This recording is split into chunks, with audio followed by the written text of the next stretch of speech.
Hello again, everybody. I have hopefully it'll be a fairly short comparison video for you today. I'm going to be comparing an 18 by 22 and a 16 by 22 bass drum. Going to play both drums, and then I have a bit of a theory on what role the head diameter of a drum versus the depth of the shell, what those two different dimensions do and don't do for a drum. So both of these drums are identical shells. They are Birch Premier Genistas from the mid to late 90s.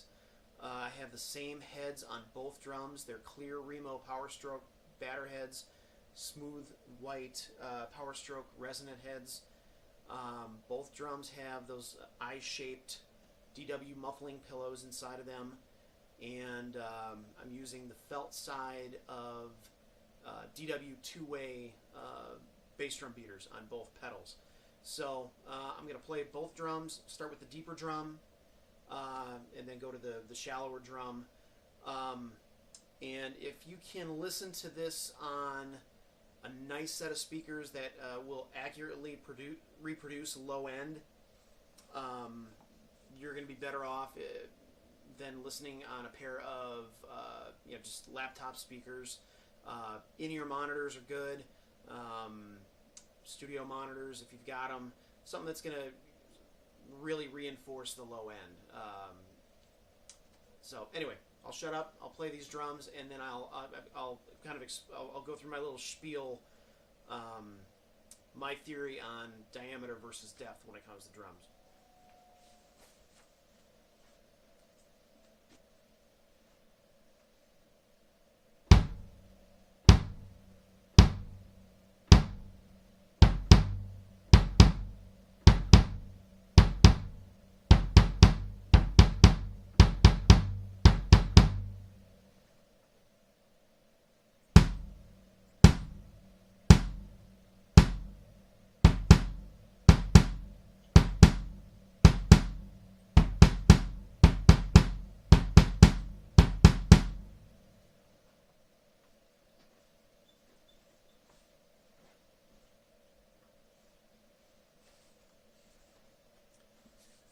Got to fix the squeaky old pedal.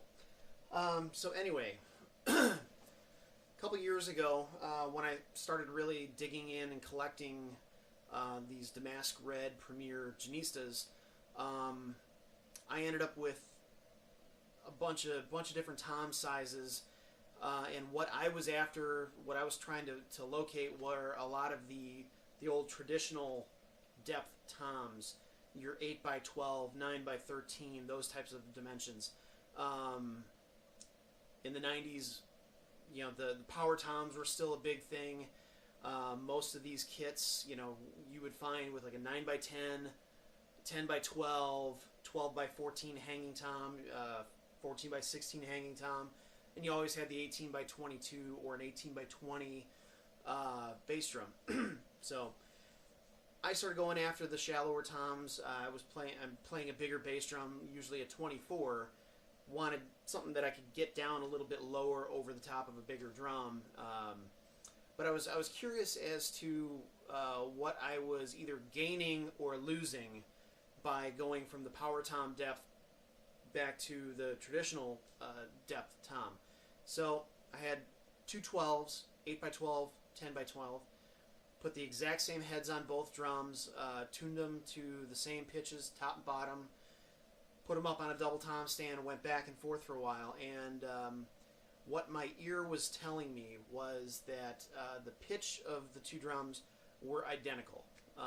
One was not higher pitch or lower pitch than the other, simply due to how long the shell was.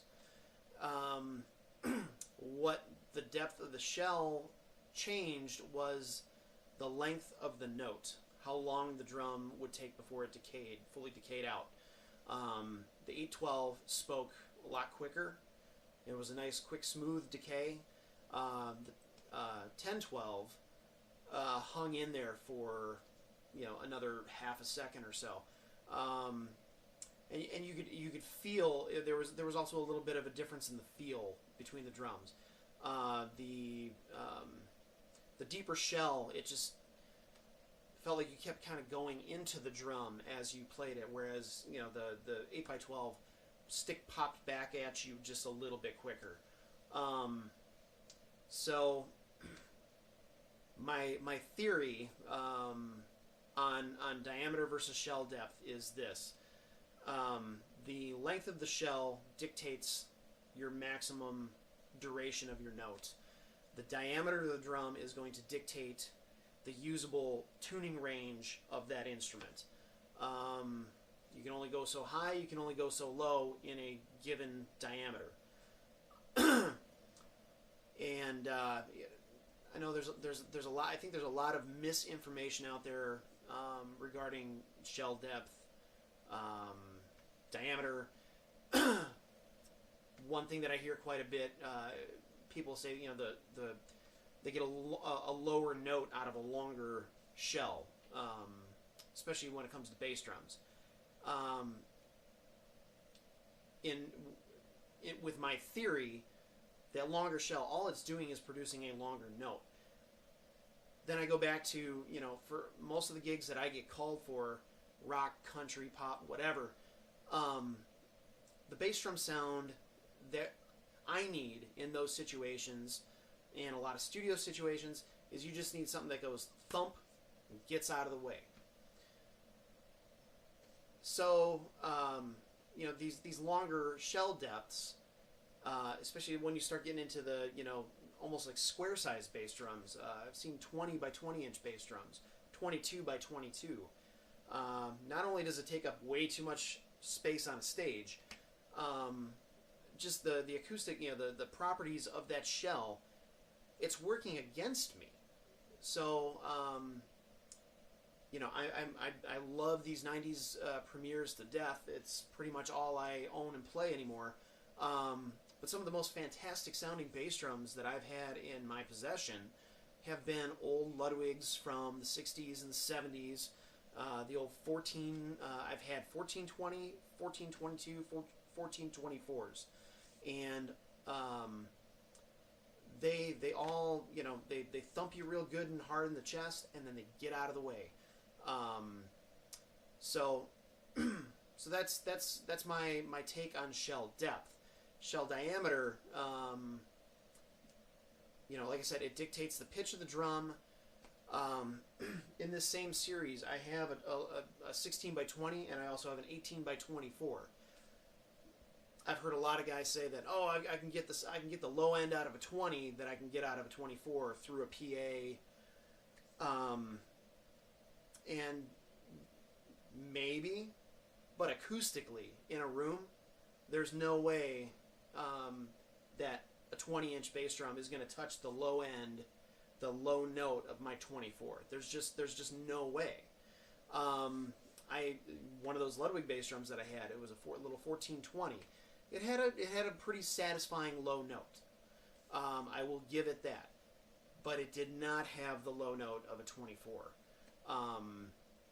So if you're toms, you're looking for a nice satisfying low floor tom, you're just not going to get it, hanging a 12 or a 13. 14s are kind of hit or miss. So some get down a little bit lower than others. For me, I got to be landed on a 16 as my primary floor tom. So anyway, this is just what I've experienced. This is what my ears are telling me. I'm not saying it's gospel. It's just what's worked for me. So I'm anxious to hear from you guys what your thoughts and opinions are on this. Civil discourse is awesome. So let me know what you think. Let me know what you heard when you listened to these drums. Let me know what your thoughts on my theory are. And then if you've got a theory of your own as far as shell depth, diameter, how those two variables interact on a drum.